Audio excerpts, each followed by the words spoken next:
Hi everyone, my name is Jonathan Jacques-Belletete. I'm the creative director and the art director on Hell Is Us. I hope you enjoyed the trailer that you've seen recently. Today we're back in the spotlight. We're going to show you a bit of gameplay, a bit more than what you've seen in the trailer, and I hope that you will enjoy this part greatly. All right, so let's start with the basics. So Hell Is Us is set to be released in 2025.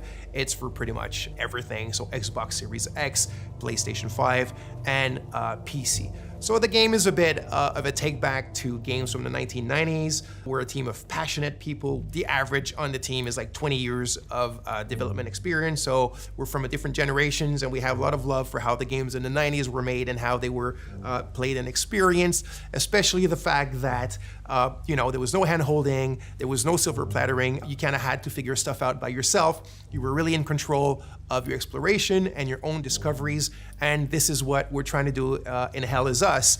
Obviously with modern flair and kind of like modern knowledge of game design and whatnot, but very much put you back in the driver's seat of your experience and of your exploration, and then the result and the joy of your discoveries. So Hell Is Us takes place in a country called Hadia. Hadia is in the grips of a vicious civil war. You play the role of Remy. Remy is actually from Hadia. He was born there, but his mom smuggled him out at the age of 5, like it sometimes happens in those countries. And what I mean by that is Hadia is a hermit state, is a turtle state. It's completely closed off on itself. Nobody goes out, nobody comes in. And that's why Remy's mom decided to smuggle him out so he can have a better life. He grew up in the foster home system, or the foster system in Canada. He's always wanted to come back to Hadia. He wants to find his parents again. He wants to kind of like confront them. He's got a lot of questions for them. He understands why they abandoned him, but yet, abandonment is pretty much the biggest trauma that a child can have.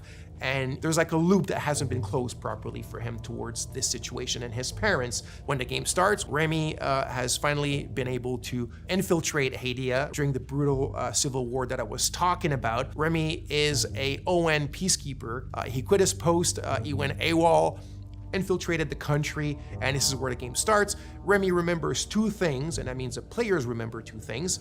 It's that his village of birth was called Jova, and his father was the blacksmith of Jova. Those are the only clues you begin the game with, and these are the only clues that Remy also know. So equipped with this knowledge, with these clues, you begin the game and you try to find your way to Jova. You must be lost to wander around Sinedra Forest. I'm afraid I have very little to offer. A group of strange-looking soldiers arrived here last night in an APC. And perhaps you can ask them for help. It's not the first time I've seen them. They always seem to be snooping around here for something. They parked their APC just beyond the woods, to the north. Once in the woods, follow the wind chimes. They will lead the way through. The gate to enter the woods is locked. Here, take this key to unlock it.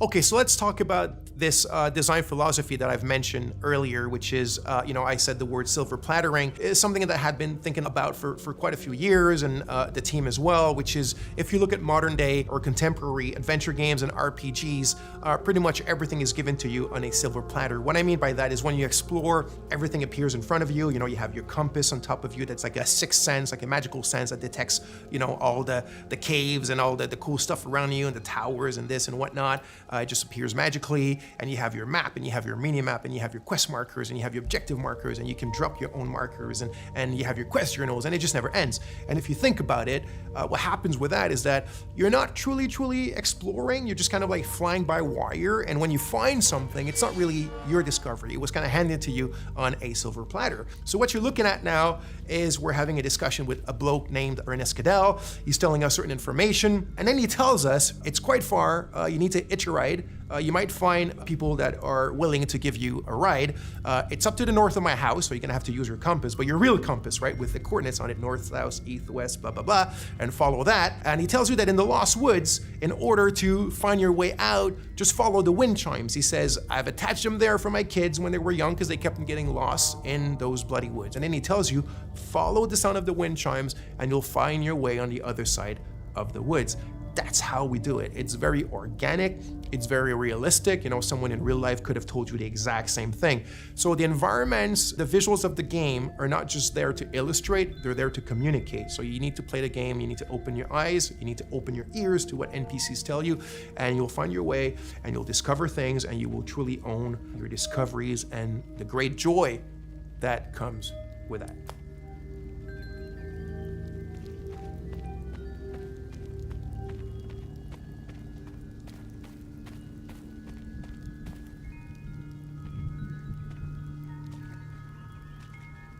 So here's another scene or another section that could be considered part of our player plattering philosophy. So here's a puzzle, and there's obviously a solution to the puzzle, but nothing eventually is going to tell you, you know, if the player ends up kind of like taking a bit of time to find a solution.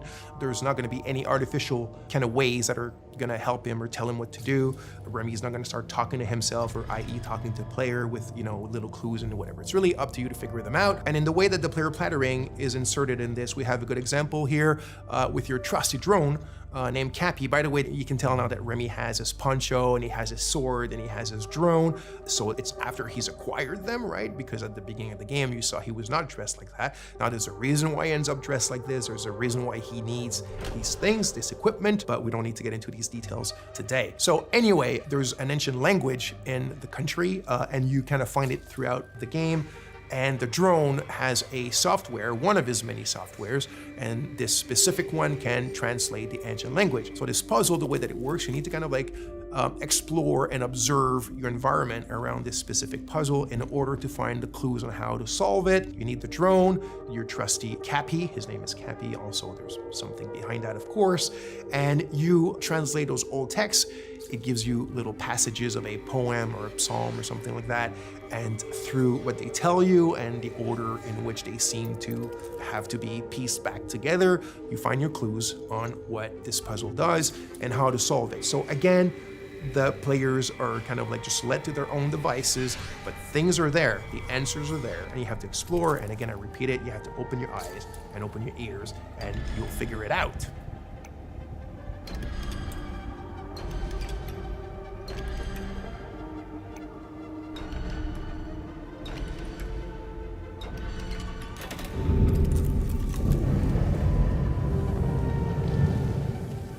So by now, you've seen a lot of what I guess is like exploration and looking around and talking to people and doing puzzles and all that kind of sweet stuff. But if you've seen the trailer, you of course notice that there's another big aspect to the game, which is third-person melee combat. So we like to say that the game is 50% exploration and 50% combat. The game is not at all only about combat, and it's definitely not at all just walking around and figuring stuff out. It's the combination of both, and we also think that the way that we've combined them is quite refreshing and quite unique in Hell Is Us. So, like I said, combat is an integral part of the game. I do want to emphasize now that we're not a Souls-like game. The game is a lot more mid-core. It's have fun, get in it, and hack and slash. It doesn't mean it's easy. It's not overly hard. There's a learning curve, there's subtleties, there's little things that we've invented just for the flair and the flavor of Hell Is Us. It's very crunchy. I think the friction is pretty good, and I hope you'll enjoy it. So there's a wide variety of enemies in the game. So we have kind of like the more common enemy type, which we call the Hollow Walker. So it's these kind of humanoid, bipedal, white enemies that you can see here with the holes in their faces and their chests and whatnot. So obviously there's a reason why they're called Hollow Walkers, and there's different types of them and different kind of tiers of strength and powers. But when you're facing pretty much the biggest threats in the game, it's what we call like a dual entity. So it's like a Hollow Walker has a haze inside of it. So it's when the haze is present. I'm not gonna get into the details right away of what the haze represents. It's all part of the lore and what you will figure out in the game. But when you're facing a combo like these dual entities, and it can go to like 3 of them, 4 of them, there's the herders, there's the fervents, and different types like that. But that's when you really need to master the combat system. That's when you start having to use all the tools and techniques at your disposal. The drone has tons of skills to upgrade it, and the drone is very much your little sidekick to help you in fighting multiple enemies at a time. He's not a sidekick in the sense where he talks and he has an AI. He's very much a drone that has its own protocol to do this crowd management during the combat. So you have your different weapons, you have your limbic skills, attack to weapons, which is basically you consider as your magic, even though in the game it's not considered magic, there's kind of like a scientific base to them. But that's when you really need to master all the little subtleties of the combat system, use all the tools in your arsenal and at your disposition, and get in the melee with these kind of dual or triple or quadruple entities and being able to manage them and be victorious.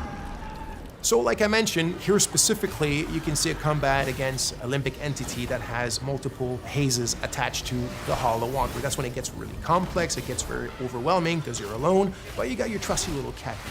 So you need to use its skill. So for example, Cappy has a skill where you can distract an entity, either a haze or a Hollow Walker. You can use the forward charge, which is one of my favorite. You also have the Typhoon. You have the super dash skill, which is another one of my favorites. So you can start dashing sideways, forward, backwards, really, really fast. It gives you like this Japanese action game style. And then you also have your limbic skill. So you need to find the glyphs in the game and you need to attach them to your weapons. And this is when you start getting powers that come from these weapons that allow you to take care of these enemies in much more powerful and kind of like impressive ways. That's when the VFX and the sound effects all come together and give you this combat bang that we all like and love. Okay, so now let's take a little pause from the combat and let's go back to the investigation and the exploration. So, like I said, there's no silver plattering. There's none of these kind of like fly-by-wire. It's up to you to figure out what your kicker is. What I mean by kicker is what you're supposed to achieve at this specific moment, what you're actually looking for, where to look for it, and how to look for it, right? Remy and the players are at a ratio of information which is 1-1. It's in Akasa Marshes. It's quite a ways from here. So one of the tools that we're providing you to still kind of help you a bit and manage this 1-1 kind of like knowledge ratio is your data pad. Think of it as a bit your investigation wall if you want, but in a digital 90s format. So your clues, your leads, the important people that are related to your investigation, trying to find your parents and a lot more eventually, are all stored here. They're linked together by the relationships, and now it's up to you to go and investigate about them.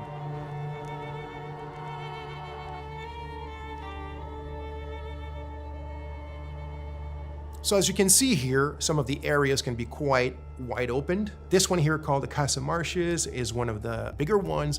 And as I spoke quite a bit already, the game doesn't hold your hand or doesn't really tell you where to go. So out of your main leads or clues or ideas that you have in your head of what you're supposed to do or where you're supposed to go at any given moment, you will also be attracted by a lot of points of interest or just little things in the environment that pique your curiosity. And as you walk towards them or explore, that's when you'll start also making a ton of like peripheral or side discoveries on your own, things that you cannot solve right away, or things that you might think that there is a thing to be done with it when there's none, and it's all part of the fun stuff and the kind of like experience that we're providing in the game. So as you can see here, there's a tree with people that have been hung.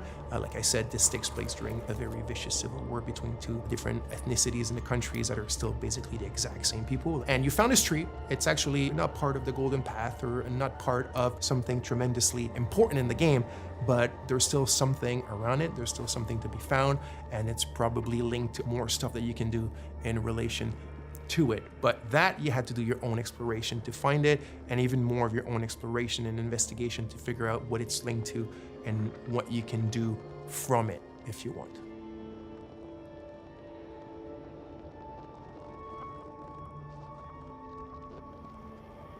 So here we are in a dungeon in the game. So yes, the game has dungeons. This was really important to us. Like I said at the beginning, there's a bit of a love letter to games from the 90s, but one of the challenges was the game takes place in a contemporary setting. The game takes place in 1993, and yet we still wanted dungeons in the game, and I didn't want the dungeons to take place in an abandoned metro station or, you know, in an abandoned factory because it's the modern era. I still wanted the dungeons to be very ancient things. And this brings us to another really important aspect of the game, or one of the very important themes of the game, which is history, historicity, deep history. So history that goes even before history. So there's a lot of mysteries and a lot of lore, and the origin of what's going on in the country and the link to the Civil War is all tied to that deep history and also what has happened since. I won't get into too much details because that will be part of another video for you guys, but you can see a bit of it here, and it shows you the varied palettes and moods and atmospheres that we have in the game, which also I think is something quite interesting and unique that we're doing in Hell Is Us.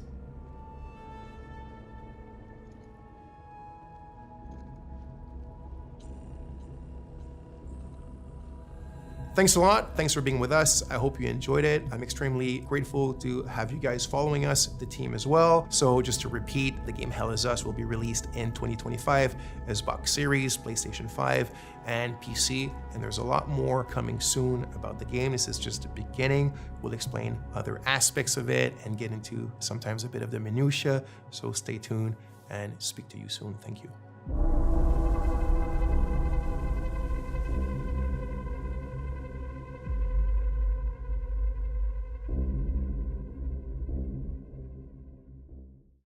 PlayStation